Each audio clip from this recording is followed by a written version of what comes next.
In this video, you and I are going to take a look at some administrative controls, both detective and preventive in nature. Let's begin. The administrative control of separation of duties is all about preventing any single individual from having complete authority and control of a critical system or process. We can kind of think of it like the buddy system for any critical system or process that needs to be done. For example, let's say this is Lois and this is Bob. And let's say we need a new user account in our system that needs permissions to some resources. So perhaps Lois is the system administrator, and she creates the account, and then Bob, acting as the security administrator, goes ahead and assigns the permissions or the clearance levels for that user object. So what this type of separation of duties is doing is making sure that we don't have a single individual who can create brand new users and assign permissions to those users. There's kind of a checks and balances. Another example would be if we're going to create some software. We'd have a programmer who actually writes the code, and we have someone else validate it. So it could be two programmers. Perhaps Lois is programmer 1 and Bob is programmer 2, or vice versa. The separation of duties is all about making sure it's not the same person doing both pieces for any type of critical function in our system. Another example could be we have a technician who proposes some type of change that needs to happen, maybe to a firewall or a gateway or to an access control list, and then we have a manager approve that.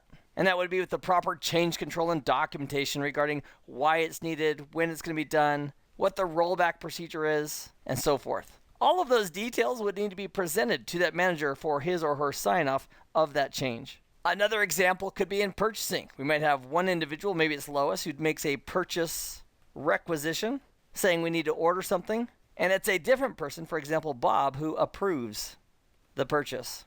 See, otherwise, without that separation of duties, one person could say, yeah, I want to get this and I'm going to approve it. And in a corporation or any environment, we need good checks and balances. So separation of duties is an administrative control, and it's preventive in nature. We are preventing opportunities that might arise for fraud, as well as preventing abuse of the system.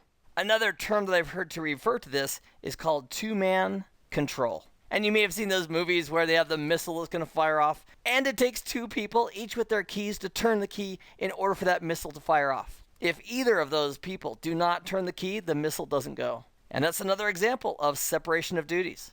Another administrative control is job rotation, and another very similar one is mandatory vacation. And the reason they're similar is that they are both administrative detective controls that will give us an opportunity to identify any type of fraud that might be happening in a system. For example, let's say that Lois is in role X with certain responsibilities, and Bob is in role Y. So if every 6 months we swap roles, so Lois only has access to role X for half the year, and Bob is only doing role Y with those permissions and responsibilities for that same half of the year. And in a big environment, we might have a large team of individuals where we're cycling through a specific role. If an individual in their role was performing some kind of fraudulent activity, once they were replaced, there's an opportunity to say, hey, what was going on here, by the new person in that role. So hopefully it gives us a better opportunity to detect or become aware of misuse or fraudulent activities. Now, mandatory vacations does the same thing. If we say that, okay, Lois, you have to go on vacation for 2 weeks with no contact to the company, no logging in, no calling in, nothing, then if there were some fraudulent activities that she was maintaining because of her absence for 2 weeks, a couple things are going to happen. One, we're going to have somebody else take over her responsibilities for those 2 weeks, and while she's gone, if she was actively involved in misuse or fraud of the system, it leaves an open door or a window for detection of that fraud that previously happened. The other thing these are going to do for us is going to force us to do cross-training.